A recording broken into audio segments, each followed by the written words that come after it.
Bem, nas últimas 3 semanas, nós estivemos discutindo as conditional sentences, certo? Então, eu te pergunto, a nível de revisão, quantas conditional sentences nós temos?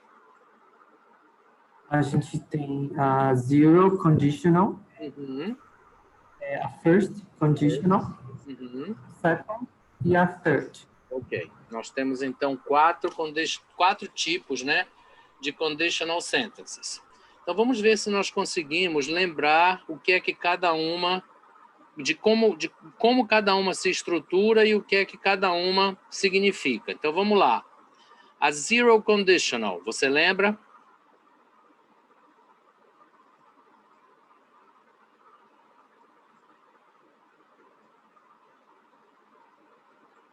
Qual é a estrutura do zero conditional, do zero conditional, João? Então, eu tenho o if, certo? Mais uma oração no simple present e lá, na outra parte da estrutura, outra oração no simple present, certo? Então, eu tenho if mais simple present mais simple present. E você lembra o que é que ela expressa? Ela é para expressar fatos, né? Fatos. E dar ordens. Não. Não? Não. O zero conditional, ele é uma expressão de um hábito, né? De uma ação repetitiva, lembra? Então, quando você usa o condicional zero, o if, ele é sinônimo de when, tá? E aí a ideia é toda vez que, certo? Então, essa é a ideia, é a expressão de sentido do conditional zero, né? Então, neste caso, as orações do conditional zero, o if tem sentido, tem significado de when, e em português seria toda vez que. Então, quando você expressa uma ação com o zero conditional, tá? Você está dizendo que toda vez que uma coisa acontece, a consequência dela será sempre a mesma, tá?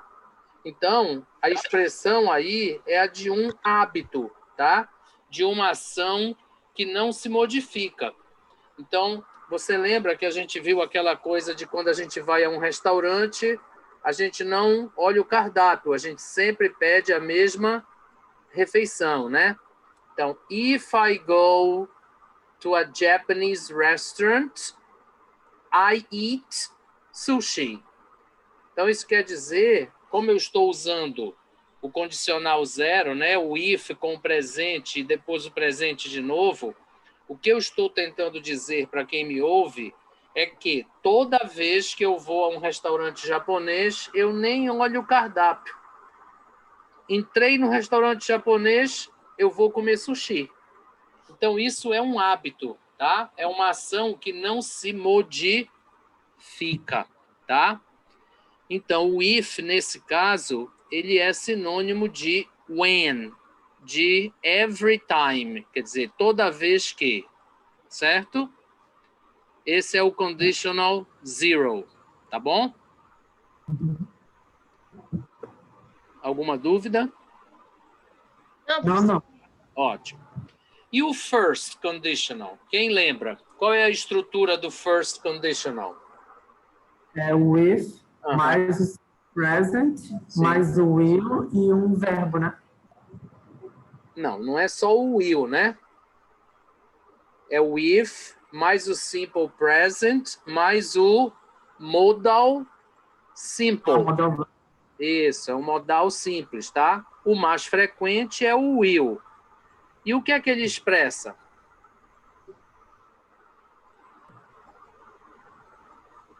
É uma situação possível para o futuro, né? Correto, é uma possibilidade real, né? Então, é uma possibilidade no futuro. certo? E aí, o sentido dele será o mesmo do modal que você está utilizando. Então, pode ser o will, aí é uma possibilidade regular, né? Normal. Pode ser o could, o can, que é uma possibilidade média. Pode ser o may, que é uma possibilidade forte, né? Pode ser até o must, certo? Que aí vai expressar uma urgência, né? Uma possibilidade urgente, tá? E o mais frequente é o will. Então, se a gente comparar com aquele exemplo do zero conditional, se eu dissesse assim, if I go to a Japanese restaurant, I will eat sushi. Nesse caso, o sushi é só uma possibilidade. Aí eu vou olhar o cardápio, porque não é sempre que eu vou comer o sushi. Lá no zero, é sempre, não muda. Quando eu expresso isso no primeiro, significa que o sushi é uma alternativa que eu tenho. Mas eu posso comer outras coisas, certo? Então, o primeiro condicional, ele expressa essa possibilidade real, né? Não é uma coisa que acontece sempre, quer dizer, que nunca se modifica, né? É uma possibilidade real. Então, eu tenho outras alternativas, certo? Ok? Ok. Muito bem. E o second conditional? Quem lembra? Como é a estrutura dele? O with, mais o past simple. Simple past, ok. Past simple. E lá no outro lado? Veio o would, could ou might e o verbo no infinitivo. Isso. Também é o modal simple, né? É. Só que ele tem aí a ideia de would, could, should ou might. Tá? E o que é que ele expressa?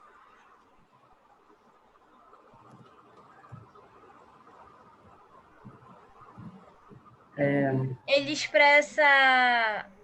Como é que eu posso dizer? Ele expressa uma situação hipotética, professor. Certo. O que quer dizer isso?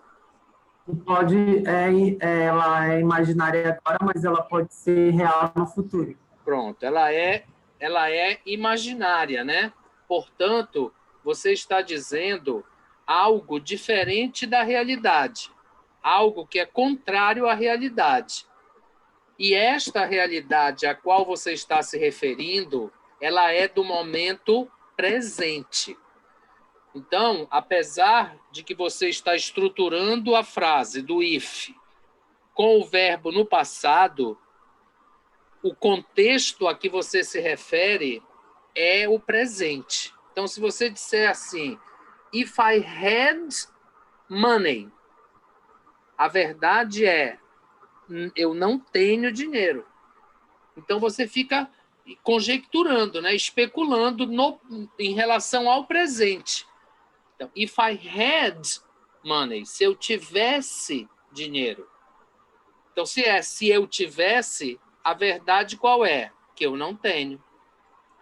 Então, o segundo condicional, a estrutura é no passado, porém, a ideia e o contexto ao qual você se refere é presente, certo? E, nesse caso, a estrutura é muito semelhante ao português. A gente tem essa mesma estrutura com o mesmo sentido e o mesmo significado no português. Então, se eu fosse maior de idade, eu casaria. Então, nem eu sou maior de idade e nem eu vou casar. Então, você está na frente do espelho apenas conjecturando, especulando em relação a uma situação do presente. Correto? O importante é lembrar que essa situação ela sempre é contrária àquilo que você imagina, senão ela não seria hipotética, tá? Muito bem. Então, o segundo condicional, né, o second conditional, ele faz referência a uma situação no presente. E o terceiro condicional? Ele é exatamente parecido com o segundo. Qual é a diferença?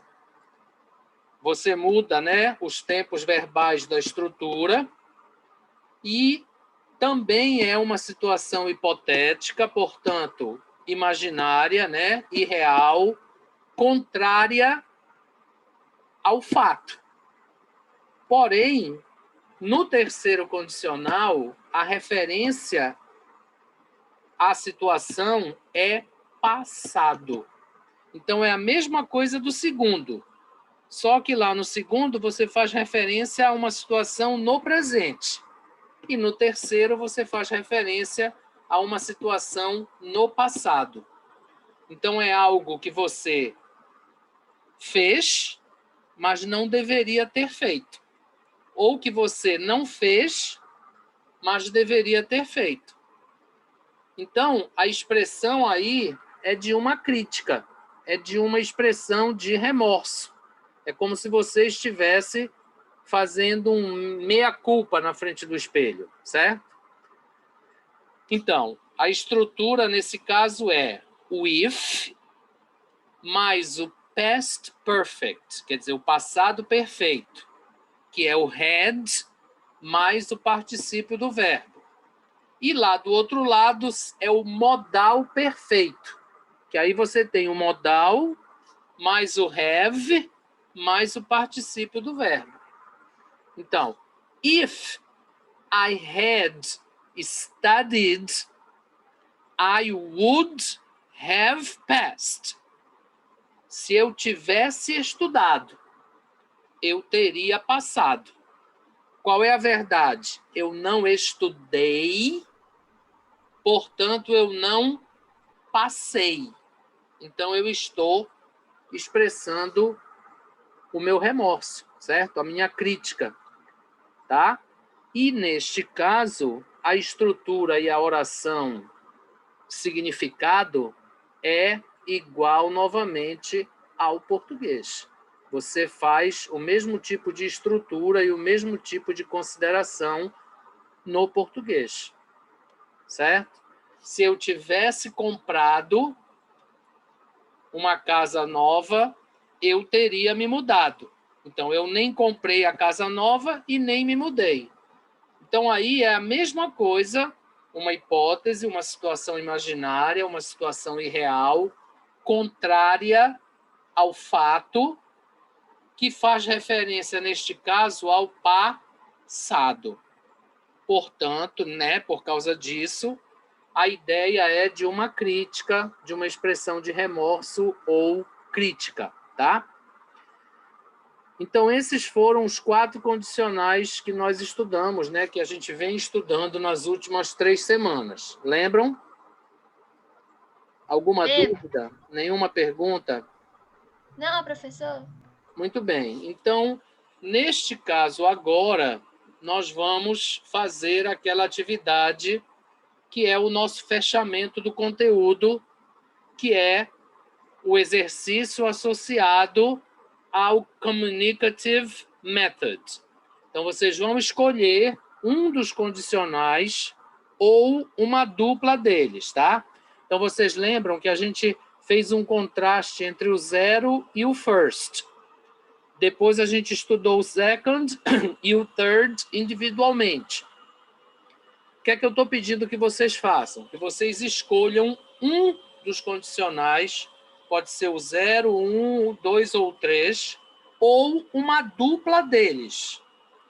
E aí façam aquela sugestão de vocês para uma atividade comunicativa com base em uma das skills, né? Ou listening, ou speaking, ou reading, ou writing. E façam, né? Sugiram a pré, a on e a post, as 3 fases da atividade. Então, é aquele exercício que nós sempre fazemos no fechamento de um item de conteúdo.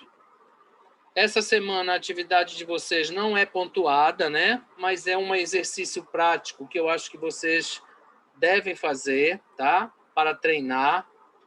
E aí, na semana que vem, nós já vamos começar um novo conteúdo, certo? Certo. Muito bem. Certo. Alguma dúvida? Alguma pergunta? Tudo certo, professor, até agora. Tudo tranquilo, João? Sim, professor. Tá bom.